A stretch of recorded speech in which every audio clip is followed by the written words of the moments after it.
Həftə sonu olan oyunların hamısına baxmısan? Narahat olma. 5 dəqiqəyə sənə bütün oyunlardan danışacağam. Hakim qərarları, mübahisəli epizodlar, komandaların hazırlıqları, yeni transferlər. 3 gün oturub baxırıq. Həftənin birinci günü. Üzr istəyirəm. Həftənin futbol günündə danışırıq. Başlayaq elə öz liqamızdan. Bu liqamız daha maraqlı olacaq. Xüsusilə APL Fantasy oynayanlar üçün. Tur başlayandan sonra əvəz etmə olmurmuş. Mən də Almeydanı ehtiyata salmışdım. Onu keçirdə bilməyəndə başa düşdüm. 11 xal boş-boşuna getdi.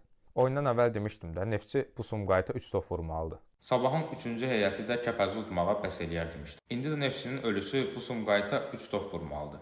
Neftçi Avropadan qayıdandan sonra daha yaxşı təsir bağışlamağa başlayıb, xüsusilə də Freddy Vargas'ın qayıdışından sonra. 4-cü dəqiqədə olan epizoda baxın, keçir, sonra da ayağının kənarı ilə ötürmə verir. Ümumiyyətlə çox keyfiyyətli oyunçudur. Freddy Vargas bəlkə də Dinamo Minsk ilə oyunlarda meydanda olsaydı, Neftçi mərhələni keçərdi. Ən azından cavab görüşündə oyun kilidlənəndə mütləq səhnəyə çıxacaqdı. Amma Neftçi sözsüz birinci oyunda yenə 4 top buraxardı, çünki müdafiədə hələ də problemlər qalıb. Top da anda ayağı açıldı. Bu oyunçunun biraz da bəxti onda gətirməyib ki, adı bizim dilimizdə başqa bir sözə daha çox oxşayır deyə. Hər səhvində məzə obyekti ola bilir. Almeida-da dubl elədi. Amma Neftçi nə qədər ümid verir?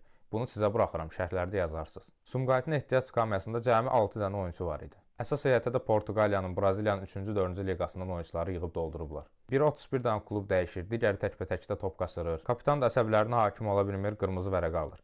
Yeri gəlmişkən o epizoda toxunaq. Neftçinin oyunçusu vaxt uzatmaq istəyir.